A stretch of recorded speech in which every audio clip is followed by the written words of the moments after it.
Dr. Abraão Cláudio, o analista bíblico. Escravatura pela religião. Presta atenção. Felizmente, a história não mente.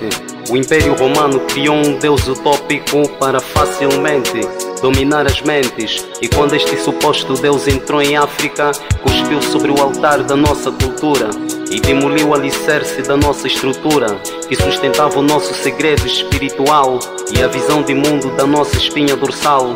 Fomos vítimas de uma punhalada religiosa que fez verter todo o nosso sangue cultural. E esta punhalada foi bastante perigosa, porque atingiu até esta geração atual. Introduziu-nos a semente da inferioridade e maltratou-nos com toda sorte de crueldade. E por motivo político e econômico, disfarçou-se nas vestes brancas da religião. Parecia um cordeiro, mas no fundo era um leão. Religião é política e igreja é negócio. O sacerdote e o político afinal são sócios. Por detrás das plataformas ecumênicas existem fortes jogadas e estratégicas que sustentam o domínio ditatorial e dão sequência ao sistema neocolonial.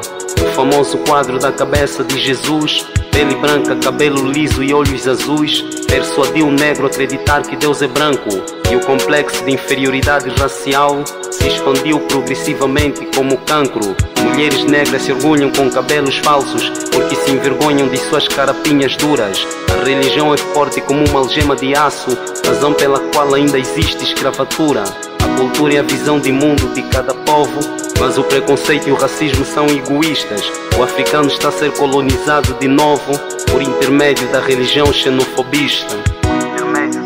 Pela fé fui escravizado, pela fé fui enganado, detestei os meus ancestrais. Pela fé neguei a minha história, pela fé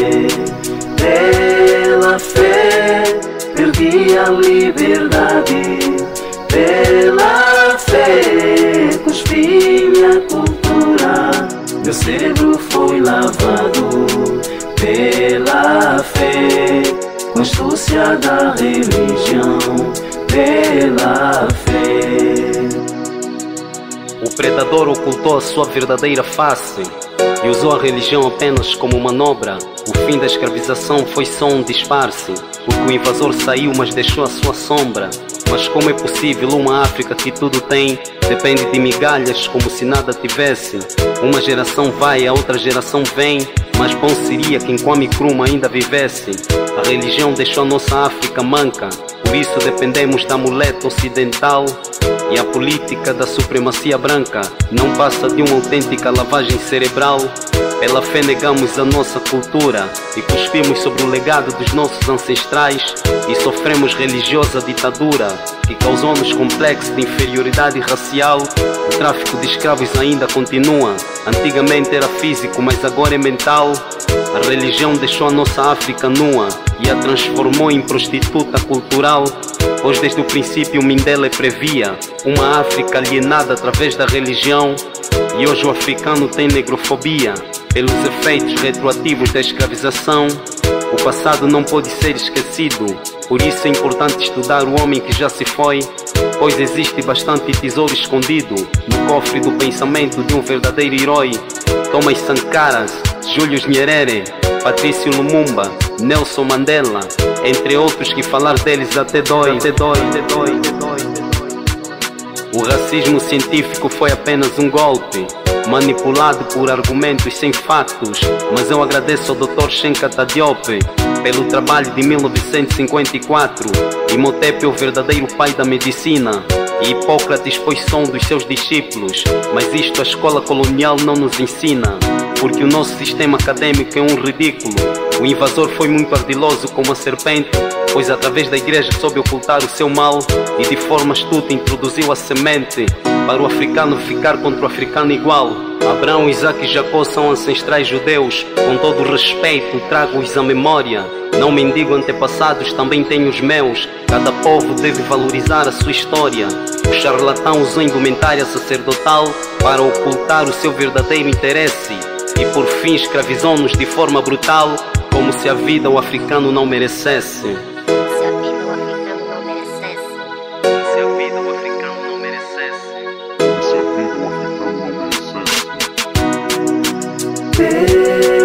fé fui escravizado, pela fé fui enganado.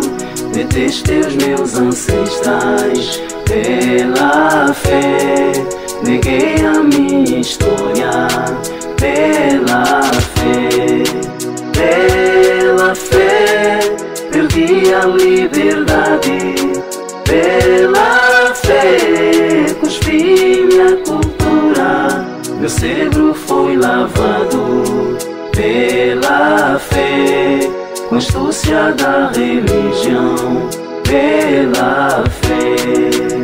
Abraços fortes a toda a comunidade dos analistas bíblicos, ao movimento Ubuntu, a todo o elenco dos panafricanistas a nível nacional e internacional, ao meu amigo Dr. Nelson Quassa, Dr. Eugênio Capenda, Dr. Luiz Ambris, entre outros.